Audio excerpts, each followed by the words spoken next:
Hello नमस्कार दोस्तों, study point 9 current affairs channel पे आप सभी का हार्दिक स्वागत है। आज है 9 अक्टूबर 2023 और 9 अक्टूबर 2023 से जितने भी करंट अफेयर्स के क्वेश्चन बनते हैं उनकी हम चर्चा करेंगे और कल के जो क्लास थी उनका भी रिवीजन करेंगे और साथ साथ हम स्टैटिक जीके की और मैपिंग के साथ हम उनकी चर्चा करेंगे। क्लास शुरू करने से पहले एक मोटिवेशन, उड़ान भरने की चाह है, आसमान को छूने का अरमान है, हार ने मानो जिद पकड़ो तुम, मंजिल पाने का वक्त अब करीब है। तो ये मोटिवेशन है, उड़ान भरने की चाह है, आसमानों को छूने का अरमान है, हार ने मानो जिद पकड़ो तुम, मंजिल पाने का वक्त अब करीब है। ठीक है ना दोस्तों। देखिए दोस्तों, अब मैं आपको एक क्लास शुरू करने से पहले एक विशेष सूचना देना चाहता हूं कि अभी आपके लिए एक ऑफर है कि वर्ल्ड का जो आपको भूगोल, वो विश्व का संपूर्ण भूगोल आपको ओनली फॉर 20 रुपये के अंदर मिल रहा है। आज 60% ऑफ चल रहा है इस पीडीएफ के ऊपर और उसको ख़रीदने के लिए आपको क्या करना होगा कि 7073766287 पे जो आपको स्क्रीन पर दिखाई दे रहे हैं या फिर आपको कमेंट बॉक्स के अंदर भी नंबर मिल जाएंगे, उन पे आप व्हाट्सअप या टेलीग्राम मैसेज कीजिए और उन पे आप जो अब फ़ोनपे नंबर, ये फ़ोनपे नंबर है, वहाँ पे आप 20 रुपये पेमेंट कीजिए और उसका स्क्रीनशॉट व्हाट्सअप या टेलीग्राम पे भेजिए। आपको तुरंत प्रभाव से आपको वहाँ पे पीडीएफ मिल जाएगी। इसके अंदर आपको मैपिंग है, जो मैप के माध्यम से, जैसे यहाँ पे महान झील क्षेत्र दिए हुए हैं, तो कौन कौन सी झीलें हैं, सुपीरियर झील, हुरॉन झील, मिशिगन झील, ईरी है, ओंटारियो है, इन सभी जिलों का यहाँ पे संपूर्ण डिटेल के माध्यम से यहाँ पे बताया गया है। फुल एचडी के अंदर बताया गया है, सातों महाद्वीप के अंदर पूरी डिटेल के माध्यम से इसके अंदर वर्णन किया गया है। आपके आरएएस प्री के एग्जाम तक के या कोई भी स्टेट का एग्जाम हो या सेंटर का कोई भी एग्जाम हो, चाहे एसएससी हो, रेलवे हो, कोई भी एग्जाम हो, उसके लिए ये क्लास, इसमें से आपके कोई भी क्वेश्चन बाहर नहीं जाएगा, ये मेरा वादा है। ठीक है दोस्तों।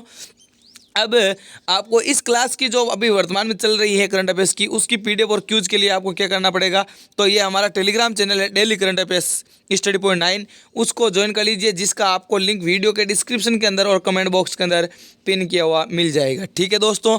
अब हम कल की क्लास का रिवीजन कर लेते हैं कि किस देश ने दक्षिण पूर्वी एशिया की पहली हाई स्पीड रेलवे व्यूज का उद्घाटन किया है। तो ये व्यूज किस देश के द्वारा चलाई गई हाई स्पीड रेल है, तो वो है इंडोनेशिया की। ठीक है दोस्तों। इंडोनेशिया की राजधानी जकार्ता। और 2023 का नोबेल पुरस्कार जो केमिस्ट्री के, रसायन के क्षेत्र के अंदर कितने वैज्ञानिकों को दिया गया है, तो वो दिया गया है 3 वैज्ञानिकों को। पीएम स्वनिधि योजना ने कितने लाख स्ट्रीट वेंडर्स को कवर करने का लक्ष्य हासिल किया है, तो वो है 40 लाख स्ट्रीट वेंडर को कवर हासिल करने के लिए यहाँ पे पीएम स्वनिधि योजना का लक्ष्य हासिल है। और अनाथ बच्चों के लिए योजना बनाने वाला पहला राज्य कौन सा बन चुका है, वो है हिमाचल प्रदेश। साहित्य का नोबेल प्राइज़ 2023 के लिए किसे चुना गया है, तो ये दिया गया है जॉन फोर्स को। प्रधानमंत्री नरेंद्र मोदी जी ने एनएमडीसी के ग्रीनफील्ड स्टील प्लांट को राष्ट्र को समर्पित किया है, तो ये कहाँ पे स्थित है, तो ये छत्तीसगढ़ के अंदर स्थित है। अगला है अटल बिहारी वाजपेयी दिव्यांग खेल प्रशिक्षण स्टेडियम के अंदर कहाँ पे उद्घाटन कहाँ पे किया गया है, तो ये नरेंद्र मोदी जी के द्वारा किया गया है इसका उद्घाटन। ठीक है। प्रतिवर्ष से राष्ट्रीय डॉल्फिन दिवस कब मनाया जाता है, तो ये मनाया जाता है 5 अक्टूबर को। भारत के पहले सोलर रूफ साइकिलिंग ट्रैक का उद्घाटन हैदराबाद के अंदर किया गया है। मालदीव के नए राष्ट्रपति की बात करें तो वो है मोहम्मद मुइज़्ज़ू। ठीक है दोस्तों। अब आज हम 9 अक्टूबर की क्लास की शुरुआत करते हैं, जिसके अंदर करंट अफेयर्स और स्टैटिक जीके की चर्चा करेंगे। ठीक है दोस्तों। फर्स्ट क्वेश्चन आपकी स्क्रीन के ऊपर है कि किस संगठन के हमले के बाद इजराइल ने युद्ध का ऐलान कर दिया है। ठीक है। तो पहला क्वेश्चन क्या कह रहा है कि किस संगठन के हमले के बाद इजराइल ने युद्ध का ऐलान कर दिया है, तो वो है हमास। कौन सा ग्रुप है, हमास, जो आतंकी संगठन है, उसके द्वारा हमले के बाद इजराइल के अंदर युद्ध का ऐलान कर चुके हैं हमास। तो इसकी फुल फॉर्म है आपके हरकत अल मुकाबला अल इस्लामिया, ये इसकी फुल फॉर्म है। ठीक है दोस्तों। इस्लामिया, जिसकी स्थापना 1987 के अंदर हुई। कब हुई थी? 1987 के अंदर हुई थी। हरकत अल मुकाबला अल इस्लामिया हमास की फुल फॉर्म हो जाएगी। ठीक है दोस्तों। तालिबान की बात करें तो ये आतंकी संगठन है कहाँ का? अफगानिस्तान का। ठीक है, अफगानिस्तान का आतंकी संगठन है। जो वागनर ग्रुप की बात करें तो ये रशिया के अंदर एक्टिव था, लेकिन अभी आप सभी को पता होगा जो पुतिन के द्वारा रशिया वैगनर ग्रुप के जो हेड को है उसको मरवा दिया था। ठीक है दोस्तों। अब देखिए, हमास के हमले के बाद लेबनान की ओर से इजराइल पर हमले हुए थे और इसका पुरजोर विरोध किसने दिया है? विरोध किया है इजराइल के द्वारा जवाबी हमला किया है। ठीक है, 8 अक्टूबर के दिन दोपहर 12 बजे तक इजरायली डिफेंस फोर्स के कमांडर नहल ब्रिगेड समेत 300 लोग और 256 फिलिस्तीन की मौत हो गई है। इजराइल में बिगड़ते हालात के बीच इंडियन एम्बेसी ने वहाँ मौजूद अपने नागरिकों के लिए एडवाइजरी जारी की है। उन्होंने सतर्क और सुरक्षित रहने को कहा है। साथ ही इजराइल से भारत आने वाले और जाने वाले जो फ्लाइट्स हैं उसको भी क्या कर दिया है? रोक लगा दी गई है। प्रधानमंत्री मोदी जी ने कहा है कि मुश्किल घड़ी के दौर पे हम इजराइल के साथ हैं। ठीक है, हम अब लोकेशन की बात करें इजराइल की तो ये हमारा भारत है और भारत के प्रक्षेपवश के माध्यम से इजराइल को देखते हैं। तो यहाँ से हम रास्ता की बात करें तो ये तो डायरेक्ट है, लेकिन यहाँ से हम जाना पड़ता है गल्फ ऑफ अदन के बीच और यमन और इथोपिया के बीच। यहाँ पे आप देख सकते हो गल्फ ऑफ अदन की खाड़ी है। उसके बाद हमें यहाँ पे रेड सी से होते हुए यहाँ से हम कहाँ चले जाते हैं? इजराइल के अंदर चले जाते हैं। ठीक है दोस्तों। और ठीक है, अब ये तो हो गई इसके अंदर मैपिंग के माध्यम से। ठीक है, अब बात करें अगले क्वेश्चन की, क्वेश्चन नंबर 2।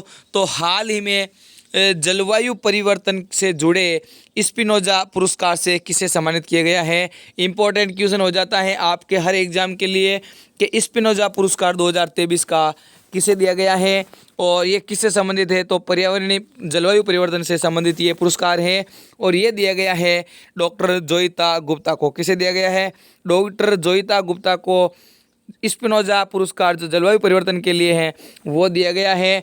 बात करें ऑप्शन की तो पूर्णिमा देवी। पूर्णिमा देवी कौन है? तो पूर्णिमा देवी है United Nation Environment Programme UNEP के द्वारा चैंपियन ऑफ द अर्थ पुरस्कार पाने वाली पूर्णिमा देवी वर्मन। ठीक है, गीतांजलि श्री की बात करें तो इनकी एक पुस्तक है रेत की समाधि। कौन सी पुस्तक है? रेत की समाधि पुस्तक है और इसके लिए उनको 2022 का इंटरनेशनल बुकर पुरस्कार भी मिल चुका है। ठीक है, आलिया मीर की बात करें तो 2022 का जो वाइल्ड लाइफ कंजर्वेशन है वो जीतने वाली 2022 का वर्ल्ड लाइफ कंजर्वेशन अवार्ड जीतने वाली आलिया मीर है। ठीक है दोस्तों, ये हैं हमारे स्पिनोजा पुरस्कार जीतने वाली जोइता गुप्ता। भारतीय मूल की ये प्रोफेसर हैं जोइता गुप्ता। इनको नीदरलैंड के अंदर एक समारोह के अंदर जलवायु परिवर्तन के क्षेत्र में योगदान के लिए डच विज्ञान सर्वोच्च सम्मान स्पिनोजा पुरस्कार से सम्मानित किया गया है और ये आयोजन किया जाता है डच रिसर्च काउंसिल के द्वारा और ये पुरस्कार डच नोबल के नाम से भी जाना जाता है। ठीक है दोस्तों। नेक्स्ट क्वेश्चन है क्वेश्चन नंबर 3 और ये है नोबेल प्राइज से संबंधित। देखिए 2022 के शांति का नोबेल, किसका नोबेल? शांति का नोबेल किसे सम्मानित किया गया है? तो शांति का नोबेल दिया गया है जो वर्तमान में नरगिस मोहम्मदी को। किसे दिया गया है? नरगिस मोहम्मदी को शांति का नोबेल दिया गया है। ठीक है दोस्तों, ये है इमेज के अंदर नरगिस मोहम्मदी। कौन है? नरगिस मोहम्मदी है। ठीक है, इंपॉर्टेंट पॉइंट्स की बात करें तो ईरान की मानवाधिकार कार्यकर्ता नरगिस मोहम्मदी को इस वर्ष का नोबेल शांति पुरस्कार दिया गया। नरगिस मोहम्मदी एक मानवाधिकार कार्यकर्ता हैं। ठीक है, ऑप्शन की बात करें अलग ही तो दलाई लामा की बात करें तो दलाई लामा को रमन मैग्सेस अवार्ड जो 2022-23 का है, 2023 का रमन मैग्सेस अवार्ड वो दिया गया। जॉन फोर्स की बात करें तो साहित्य का नोबेल 2023 का है वो दिया गया। और वहीं बात करें अरुंधति रॉय की तो 1997 के अंदर इनको प्रथम बुकर अवार्ड दिया गया। बुकर अवार्ड पाने वाली प्रथम महिला, भारतीय महिला की बात करें तो वो हो जाएगी अरुंधति रॉय। ठीक है, नोबेल प्राइज 6 क्षेत्रों के अंदर दिया जाता है। ये आपके पास 6 क्षेत्र हैं। 1901 के अंदर इसकी शुरुआत हुई थी अल्फ्रेड बर्नार्ड नोबेल के वसीयत के आधार पे।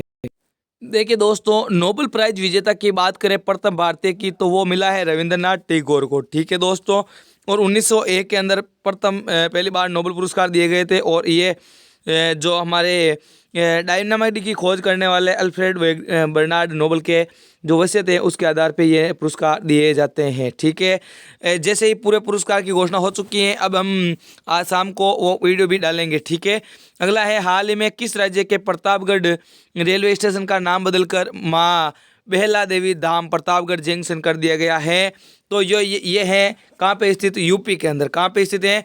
उत्तर प्रदेश के अंदर स्थित माँ बेहला देवी धाम प्रतापगढ़ जंक्शन नाम कर दिया गया है। किसका? तो प्रतापगढ़ रेलवे स्टेशन का नाम बदल कर दिया गया है। ठीक है, यूपी की बात करें तो यहाँ पे जो लोकसभा की सीटें हैं वो 80 हैं, राज्यसभा की सीटें हैं वो 31 हैं। ठीक है, और इसके अलावा अभी वाटर पॉलिसी जो विश्वविद्यालय जल विश्वविद्यालय की स्थापना भी हमीरपुर यूपी के अंदर की गई है। ऑप्शन की बात करें तो गुजरात की बात करें तो यहाँ पे केवड़िया जो रेलवे स्टेशन था उसका अब वर्तमान में नाम कर दिया गया है एकता रेलवे स्टेशन। क्या कर दिया गया है? एकता रेलवे स्टेशन कर दिया गया है। मध्य प्रदेश की बात करें तो मामाजी की नगरी मध्य प्रदेश जिसकी राजधानी भोपाल। और उसके बाद बात करें कर्नाटक की, तो कर्नाटक के अंदर जो हुबली जंक्शन है उसका नाम कर दिया गया है श्री सिद्धारूढ़ स्वामी। और ये विश्व का सबसे लंबा प्लेटफॉर्म हो जाएगा 1507 मीटर। ठीक है, उत्तर प्रदेश की बात करें तो देखो जो नाम बदले गए 2023 के अंदर, अलीगढ़ का नाम हरिगढ़ कर दिया गया है। मुगल सराय रेलवे स्टेशन का नाम पंडित दीनदयाल उपाध्याय कर दिया गया है। नौगढ़ रेलवे स्टेशन का नाम सिद्धार्थ नगर कर दिया गया है। वही झांसी रेलवे स्टेशन का नाम रानी लक्ष्मीबाई रेलवे स्टेशन कर दिया गया है। और इलाहाबाद का नाम बदलकर प्रयागराज कर दिया गया है। उत्तर प्रदेश लखनऊ राजधानी है। योगी आदित्यनाथ मुख्यमंत्री है। और राज्यपाल की बात करें तो वो है आनंदीबेन पटेल। ठीक है, क्वेश्चन नंबर 5 की बात कर लेते हैं। हाल ही में सरकारी नौकरियों में महिलाओं के लिए 35% आरक्षण किसने प्रारंभ किया है? तो ये किया है मध्य प्रदेश गवर्नमेंट के द्वारा। और सरकारी नौकरियों के अंदर 35% आरक्षण की बात कही है। ठीक है, मध्य प्रदेश की बात करें तो अभी हाल ही में जो मध्य प्रदेश की राजधानी भोपाल है यहाँ पे जो ई कचरा क्लिनिक खोलने की बात कही है। और यहीं पे स्थित है माँ काल लोक उज्जैन के अंदर। ठीक है दोस्तों, उत्तर प्रदेश की बात करें तो पोड टैक्सी की शुरुआत कहाँ पे की गई थी? नोएडा यूपी के अंदर। हिमाचल प्रदेश की बात करें तो अनाथ बच्चों के लिए ये अनाथ बच्चों के लिए हिमाचल प्रदेश, तो यहाँ से अनाथ बच्चों के लिए क्या किया? अभी हाल ही में कुछ स्कीम लाए गए थे। ठीक है, उस स्कीम का नाम मैं भूल गया। उत्तराखंड की बात करें तो प्लास्टिक कचरा बैंक के उत्तराखंड के स्थापना की। मध्य प्रदेश राजधानी भोपाल, मुख्यमंत्री शिवराज सिंह चौहान। राज्यपाल की बात करें तो वो है मंगूभाई पटेल। ठीक है, मध्य प्रदेश से करंट की बात करें तो दुनिया का सबसे बड़ा तैरता सोलर पार्क कहाँ पे? मध्य प्रदेश के खंडवा शहर के अंदर। खेलो इंडिया यूथ गेम्स का 5वां संस्करण मध्य प्रदेश के अंदर। एशिया का पहला फ्लोटिंग फेस्टिवल मंदसौर मध्य प्रदेश के अंदर। 49वां खजुराहो महोत्सव मध्य प्रदेश। और हवाई मार्गों से तीर्थ यात्रा करने वाला पहला राज्य ये भी हो जाएगा मध्य प्रदेश। ठीक है, क्वेश्चन नंबर 6 की बात करें तो हाल ही में किस राज्य या यूटी के अंदर कल्लारी जो मिठाई है उसको जीआई टैग प्रदान किया गया है? तो ये है जीआई टैग मिला है कल्लारी मिठाई को जम्मू कश्मीर का। कहाँ का मिला है? जम्मू कश्मीर का ये जीआई टैग मिला है। ठीक है, देखो कल्लारी जम्मू कश्मीर के उधमपुर जिले का प्रमुख व्यंजन है। कल्लारी एक प्रकार का क्या है? पनीर है। ठीक है दोस्तों, आप इमेज के अंदर देख सकते हो आपके मुँह के अंदर लार आ चुकी है, पता है मुझे, समझ सकता हूँ मैं। जम्मू कश्मीर की बात करें तो पश्मीना जो शॉल है उसको और बेसोहली को जीआई टैग मिल चुका है। उत्तर प्रदेश के अंदर जीआई टैग की बात करें तो अमरा और ढोलक को मिल चुका है। असम की बात करें तो चौकुआ चावल को जीआई टैग मिल चुका है। और लद्दाख की बात करें तो वुड कॉर्निंग को जीआई टैग मिल चुका है। जीआई टैग एक्ट की बात करें तो 1999 के अंदर आया था। और 2004 के अंदर प्रथम जीआई टैग दिया गया था पश्चिम बंगाल के दार्जिलिंग की चाय को। किसको दिया गया? दार्जिलिंग की चाय को दिया गया। ठीक है, अब चलते हैं अगले क्वेश्चन की और। क्वेश्चन नंबर 7 आपकी स्क्रीन के ऊपर है। हाल ही में किस भारतीय क्रिकेटर को जियो मार्ट का नया ब्रांड एम्बेसडर बना दिया गया है? तो जियो मार्ट का ब्रांड एम्बेसडर बना दिया गया है हमारे MS धोनी को, महेंद्र सिंह धोनी को बना दिया गया है। ठीक है, ये अन्य बात करें तो रेड बस के भी ये क्या है तो ब्रांड एम्बेसडर है, ठीक है। MS धोनी बने जियो मार्ट के नए ब्रांड एम्बेसडर। और रिलायंस जो रिटेल के जियो मार्ट के महेंद्र सिंह धोनी को ब्रांड एम्बेसडर बनाया गया है। इसके साथ उन्होंने फेस्टिंग कैंपेन का नाम बदलकर जियो उत्सव सेलिब्रेशन ऑफ इंडिया रख दिया गया है, ठीक है दोस्तों। चलते हैं अगले क्वेश्चन की ओर। अगला क्वेश्चन है क्वेश्चन नंबर 8। हाल ही में प्रधानमंत्री नरेंद्र मोदी जी को ने किस राज्य में केंद्रीय जनजाति विश्वविद्यालय स्थापित करने की घोषणा की है, ठीक है। तो केंद्रीय जनजाति विश्वविद्यालय की स्थापना करने की घोषणा कहाँ पे की है नरेंद्र मोदी जी के द्वारा? तो ये की गई है तेलंगाना के अंदर। कहाँ पे की गई है दोस्तों? तेलंगाना के अंदर केंद्रीय जनजाति विश्वविद्यालय की स्थापना की बात कही है। और तेलंगाना की राजधानी की बात करें तो ये हो जाएगी आपकी हैदराबाद। और हैदराबाद बात करें तो किस नदी के किनारे है? तो ये है मूसी नदी के किनारे। किस नदी के किनारे है? मूसी नदी के किनारे है हैदराबाद, ठीक है दोस्तों। और तेलंगाना के अंदर ही अभी हाल ही में 3D प्रिंटेड मंदिर बनने जा रहा है, ठीक है। चलते हैं अगले क्वेश्चन की और उनसे पहले तेलंगाना से जो भी फैक्ट बनते हैं उनकी बात कर लेते हैं। तेलंगाना की राजधानी हो जाएगी हैदराबाद। मुख्यमंत्री हो जाएंगे के चंद्रशेखर राव और राज्यपाल हैं तमिलसाई सौंदरराजन। और प्रमुख त्यौहार है बोनालू बत्तुकम्मम। नेशनल पार्क की बात करें तो मरगवानी नेशनल पार्क और नेहरू जूलॉजिकल पार्क। देखो नेशनल पार्क का एक मैंने ट्रिक्स के माध्यम से वीडियो बनाया हुआ है, आपको 10 मिनट्स प्लेलिस्ट के अंदर जाके उस वीडियो को देख लेना है, ठीक है। तेलंगाना में समक्का और सरक्का केंद्रीय जनजाति विश्वविद्यालय की स्थापना के लिए केंद्रीय कैबिनेट ने सेंट्रल यूनिवर्सिटी एक्ट में संशोधन को अपनी मंजूरी प्रदान कर दी है। और इस संशोधन के साथ ही जनजातीय समुदाय को उच्च शिक्षा का ढांचा उपलब्ध कराने के लिए एक बड़ी पहल का रास्ता साफ कर दिया गया है, ठीक है। क्वेश्चन नंबर 9 की बात करें। 19वें एशियन गेम्स में किस टीम ने पुरुष हॉकी में गोल्ड मेडल जीता है? तो वो जीत लिया है भारत के द्वारा। किसके द्वारा जीत लिया गया है? भारत के द्वारा ये एशियन गेम्स के अंदर हॉकी के अंदर जो गोल्ड मेडल जीत लिया गया है। 6 अक्टूबर 2023 को भारत ने जापान को 5-1 से हराकर अपने नाम किया है। इस जीत के साथ ही भारत ने पेरिस ओलंपिक 2024 के लिए क्वालिफाई किया है। पुरुष हॉकी में भारत का तीसरा गोल्ड मेडल है। इससे पहले 1967, 1988, 2014 के अंदर गोल्ड मेडल जीता है, ठीक है दोस्तों। ये कहाँ पे आयोजित हो रहे हैं? तो चीन के हुआंगजू शहर के अंदर आयोजित हो रहे हैं, ठीक है। क्वेश्चन नंबर 10 और आज का लास्ट क्वेश्चन है। 19वें एशियन गेम्स में भारत के 100वां मेडल किस टीम ने जीता है? तो 100वां मेडल जीत लिया है हमारे महिला कबड्डी टीम के द्वारा। किसके द्वारा? महिला कबड्डी टीम के द्वारा 19वें एशियन गेम्स के अंदर 100वां मेडल जीता है। और अब 100 पार मेडल हो चुके हैं, ठीक है दोस्तों।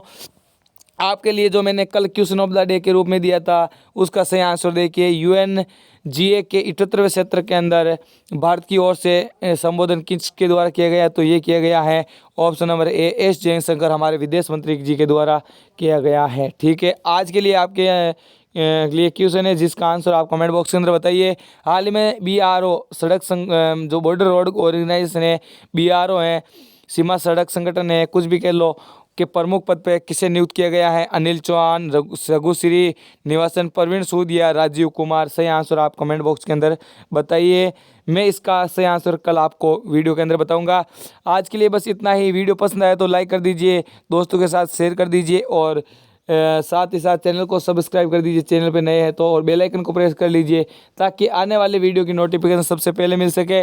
वीडियो की PDF और क्यूज के लिए हमारे Telegram channel daily current affairs study point 9 को ज्वाइन कर लीजिए, जिसका लिंक आपको इस वीडियो की PDF के डिस्क्रिप्शन के अंदर और कमेंट बॉक्स के अंदर पिन किया हुआ मिल जाएगा, ठीक है दोस्तों।